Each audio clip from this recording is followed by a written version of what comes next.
বরযাত্রীদের খাওয়া শেষ হইলে শম্ভুনাথবাবু আমাকে খাইতে বলিলেন। মামা বলিলেন, সে কি কথা, বিবাহের পূর্বে বর খাইবে কেমন করিয়া? এ সম্বন্ধে মামার কোনো মতামতকে তিনি সম্পূর্ণ উপেক্ষা করিয়া আমার দিকে চাহিয়া বলিলেন, তুমি কি বলো, বসিয়া যাইতে দোষ কিছু আছে? মূর্তিমতী মাতৃআজ্ঞা স্বরূপে মামা উপস্থিত, তার বিরুদ্ধে চলা আমার পক্ষে অসম্ভব। আমি আহারে বসিতে পারিলাম না। তখন শম্ভুনাথবাবু মামাকে বলিলেন, আপনাদিগকে অনেক কষ্ট দিয়াছি, আমরা ধনী নই, আপনাদের যোগ্য আয়োজন করিতে পারি নাই, ক্ষমা করিবেন। রাত হইয়া গেছে, আর আপনাদের কষ্ট বাড়াইতে ইচ্ছা করি না। এখন তবে মামা বলিলেন, তা সভায় চলুন, আমরা তো প্রস্তুত আছি। শম্ভুনাথ বলিলেন, তবে আপনাদের গাড়ি বলিয়া দিই। মামা আশ্চর্য হইয়া বলিলেন, ঠাট্টা করিতেছেন নাকি? শম্ভুনাথ কহিলেন, ঠাট্টা তো আপনিই করিয়া সারিয়াছেন, ঠাট্টার সম্পর্কটাকে স্থায়ী করিবার ইচ্ছা আমার নাই। মামা দুই চোখ এত বড় করিয়া মেলিয়া অবাক হইয়া রহিলেন। শম্ভুনাথ কহিলেন, আমার কন্যার গহনা আমি চুরি করিব, এ কথা যারা মনে করে তাদের হাতে আমি কন্যা দিতে পারি না। আমাকে একটি কথা বলাও তিনি আবশ্যক বোধ করিলেন না, কারণ প্রমাণ হইয়া গেছে আমি কেহই নই। তারপরে যা হইল সে আমি বলিতে ইচ্ছা করি না। ঝাড় লণ্ঠন ভাঙিয়া চুরিয়া জিনিসপত্র লণ্ডভণ্ড করিয়া বরযাত্রের দল দক্ষ যজ্ঞের পালা সারিয়া বাহির হইয়া গেল।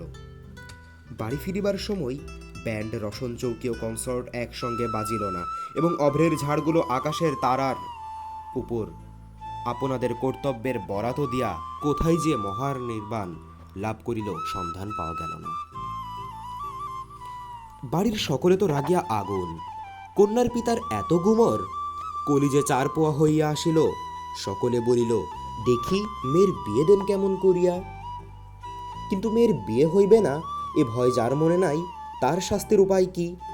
মস্ত বাংলাদেশের মধ্যে আমিই একমাত্র পুরুষ যাহাকে কন্যার বাপ বিবাহের আসর হইতে নিজে ফিরাইয়া দিয়াছে। এত বড় সৎপাত্রের কপালে এত বড় কলঙ্কের দাগ কোন নষ্টগ্রহ এত আলো জ্বালাইয়া বাজনা বাজাইয়া সমারোহ করিয়া আঁকিয়া দিল? বরযাত্রীরা এই বলিয়া কপাল চাপড়াইতে লাগিল যে, বিবাহ হইল না, অথচ আমাদের ফাঁকি দিয়া খাওয়াইয়া দিল।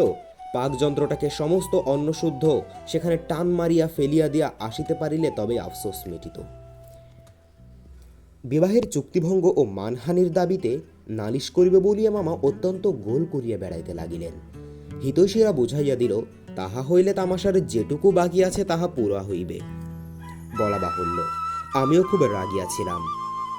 কোন গতিকে শম্ভুনাথ বিষম জব্দ হইয়া আমাদের পায়ে ধরিয়া আসিয়া পড়েন, গোফের রেখায় তা দিতে দিতে এইটাই কেবল কামনা করিতে লাগিলাম। কিন্তু এই আক্রোশের কালো রঙের স্রোতের পাশাপাশি আর একটা স্রোত বহিতেছিল, যেটার রং একেবারেই কালো নয়। সমস্ত মন যে সেই অপরিচিতার পানে ছুটিয়া গিয়াছিল, এখনো যে তাহাকে কিছুতেই টানিয়া ফিরাইতে পারি না। দেয়ালটুকুর আড়ালে রহিয়া গেল গো। কপালে তার চন্দনাকা, গায়ে তার লাল শাড়ি, মুখে তার লজ্জার রক্তিমা। হৃদয়ের ভিতরে কি যে তা কেমন করিয়া বলিব।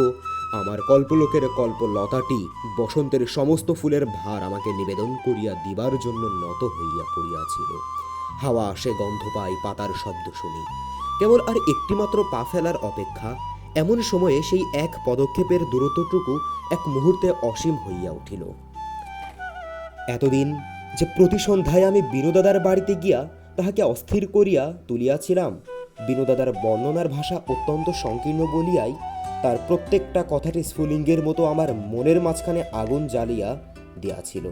বুঝিয়াছিলাম মেয়েটির রূপ বড় আশ্চর্য, কিন্তু না দেখিলাম তাহাকে চোখে, না দেখিলাম তাহার ছবি। সমস্ত অস্পষ্ট হইয়া রহিল। বাহিরে তো সে ধরা দিলই না, তাহাকে মনেও আনিতে পারিলাম না। এই জন্য মন সেদিনকার সেই বিবাহ সভার দেয়ালটার বাহিরে ভূতের মতো দীর্ঘ নিঃশ্বাস ফেলিয়া বেড়াইতে লাগিল। হরিশের কাছে শুনিয়াছি মেয়েটিকে আমার ফটোগ্রাফ দেখানো হইয়াছিল। পছন্দ করিয়াছে বই কি, না করিবার তো কোনো কারণ নাই। আমার মন বলে সে ছবি তার কোনো একটি বাক্সের মধ্যে লুকানো আছে। একলা ঘরে দরজা বন্ধ করিয়া এক একদিন নিরালা দুপুরবেলায় সে কি সেটা খুলিয়া দেখে না? যখন ঝুঁকিয়া পড়িয়া দেখে, তখন ছবিটির উপরে কি তার মুখের দুই ধার দিয়া এলো চুল আসিয়া পড়ে না। হঠাৎ বাহিরে কারো পায়ের শব্দ পাইলে সে কি তাড়াতাড়ি তার সুগন্ধ আঁচলের মধ্যে ছবিটিকে লুকাইয়া ফেলে না। দিন যায়, একটা বৎসর গেল। মামা তো লজ্জায় বিবাহ সম্বন্ধের কথা তুলিতেই পারেন না। মার ইচ্ছা ছিল আমার অপমানের কথা যখন সমাজের লোকে ভুলিয়া যাইবে তখন বিবাহের চেষ্টা দেখিবেন। এদিকে আমি শুনিলাম সে মেয়ের নাকি ভালো পাত্র জুটিয়াছিল, কিন্তু সে পণ করিয়াছে বিবাহ করিবে না। শুনিয়া আমার মন পুলকের আবেশে ভরিয়া গেল। আমি কল্পনায় দেখিতে লাগিলাম সে ভালো করিয়া খায় না, সন্ধ্যা হইয়া আসে সে চুল বাঁধিতে ভুলিয়া যায়। তার বাপ তার মুখের পানে চান আর ভাবেন আমার মেয়ে দিনে দিনে এমন হইয়া যাইতেছে কেন। হঠাৎ কোনোদিন তার ঘরে আসিয়া দেখেন মেয়ের দুই চক্ষু জলে ভরা। জিজ্ঞাসা করেন, মা তোর কি হইয়াছে বল আমাকে। মেয়ে তাড়াতাড়ি চোখের জল মুছিয়া বলে, কই কিছু না তো বাবা। বাপের এক মেয়ে, যে বড় আদরের মেয়ে। যখন অনাবৃষ্টির দিনে ফুলের কুড়িটির মতো মেয়ে একেবারে বিমর্ষ হইয়া পড়িয়াছে, তখন বাপের প্রাণে আর সহিল না। তখন অভিমান ভাসাইয়া দিয়া তিনি ছুটিয়া আসিলেন আমাদের দ্বারে। তারপরে মনের মধ্যে সেই যে কালো রঙের ধারাটা বহিতেছে, সে যেন কালো সাপের মতো রূপ ধরিয়া ফোঁস করিয়া উঠিল। সে বলিল, বেশ তো, আর একবার বিবাহের আসর সাজানো হোক, আলো জ্বলুক, দেশ বিদেশের লোকের নিমন্ত্রণ হোক, তারপরে তুমি বরের টোপর পায়ে দলিয়া দলবল লইয়া সভা ছাড়িয়া চলিয়া এসো। কিন্তু যে ধারাটি চোখের জলের মতো শুভ্র, সে রাজহংসের রূপ ধরিয়া বলিল, যেমন করিয়া আমি এতদিন দময়ন্তীর পুষ্পবনে গিয়াছিলাম, তেমনই করিয়া আমাকে একবার উড়াইয়া যাইতে দাও। আমি বিরহিণীর কানে কানে একবার সুখের খবরটা দিয়া আসিকে। তারপরে দুঃখের রাত পোহাইল, নববর্ষার জল পড়িল, ম্লান ফুলটি মুখ তুলিল। এবারে সেই দেয়ালটার বাহিরে রহিল সমস্ত পৃথিবী, আর সবাই, আর ভিতরে প্রবেশ করিল একটি মানুষ। তারপরে আমার কথাটি ফুরল, কিন্তু কথা এমন করিয়া ফুরাইল না। যেখানে আসিয়া তাহা অফুরান হইয়াছে সেখানকার বিবরণ একটুখানি বলিয়া আমারে লেখা শেষ করিয়া দিই। মাকে লইয়া তীর্থে চলিয়াছিলাম।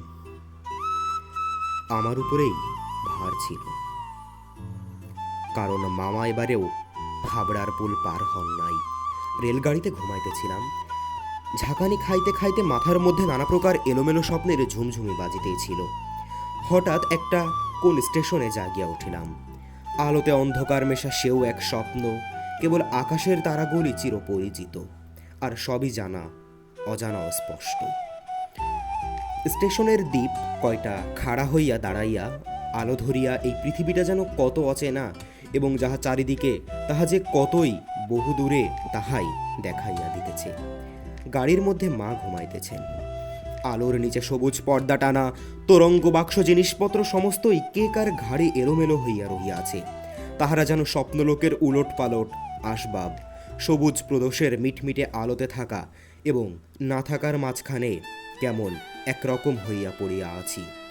এমন সময়ে সেই অদ্ভুত পৃথিবীর অদ্ভুত রাত্রে কে বলিয়া উঠিল, শিগগির চলে আয়, এই গাড়িতে জায়গা আছে।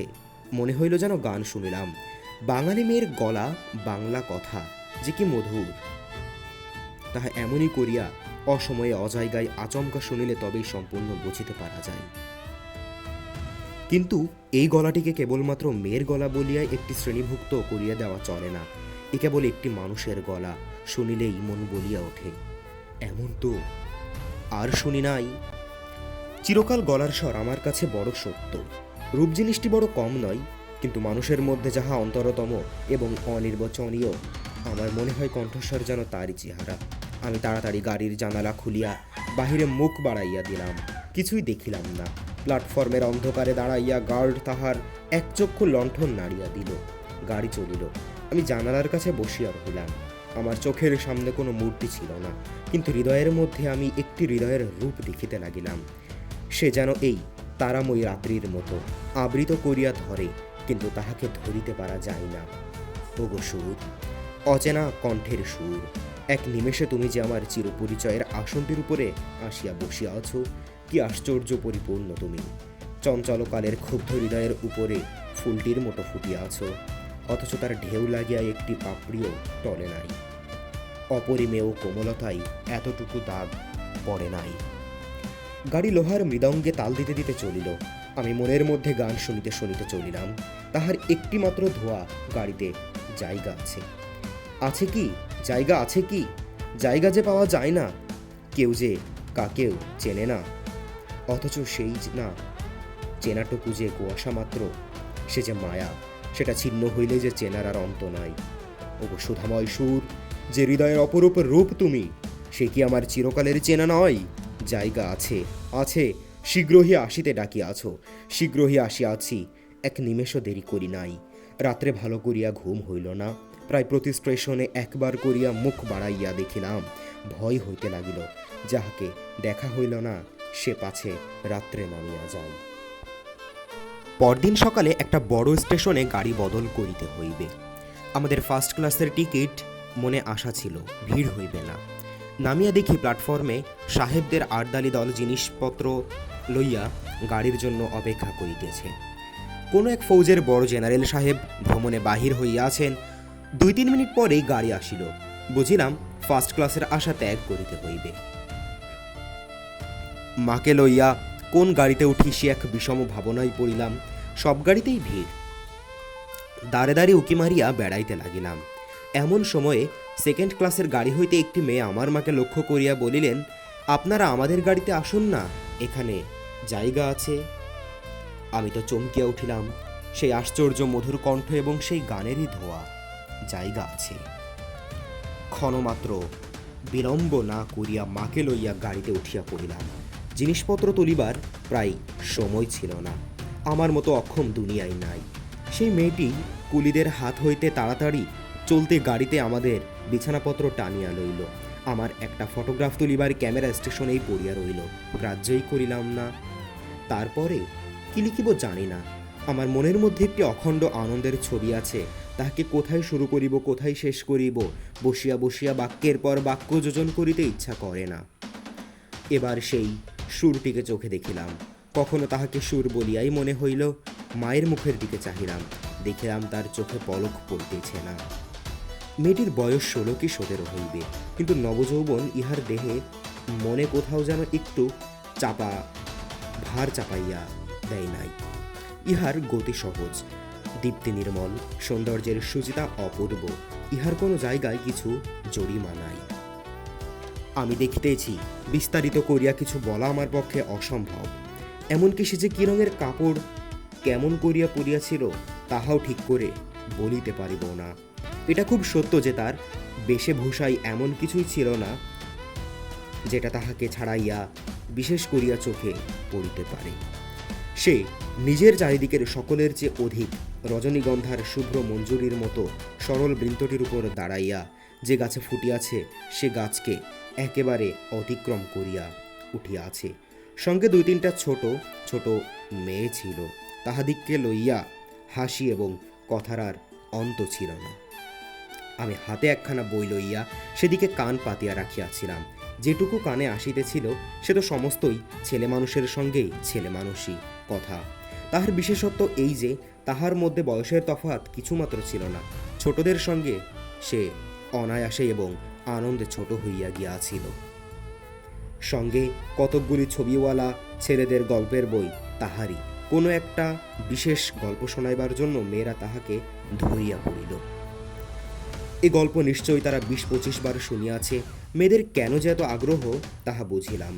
সেই সুধাকণ্ঠের সোনার কাঠিতে সকল কথা যে শোনা হইয়া ওঠে। মেয়েটির সমস্ত শরীর মন যে একেবারে প্রাণে ভরা। তার সমস্ত চলাই বলাই স্পর্শে প্রাণ ঠিকরিয়া ওঠে। তাই মেয়েরা যখন তার মুখে গল্প শোনে তখন গল্প নয়, তাহাকেই শোনে।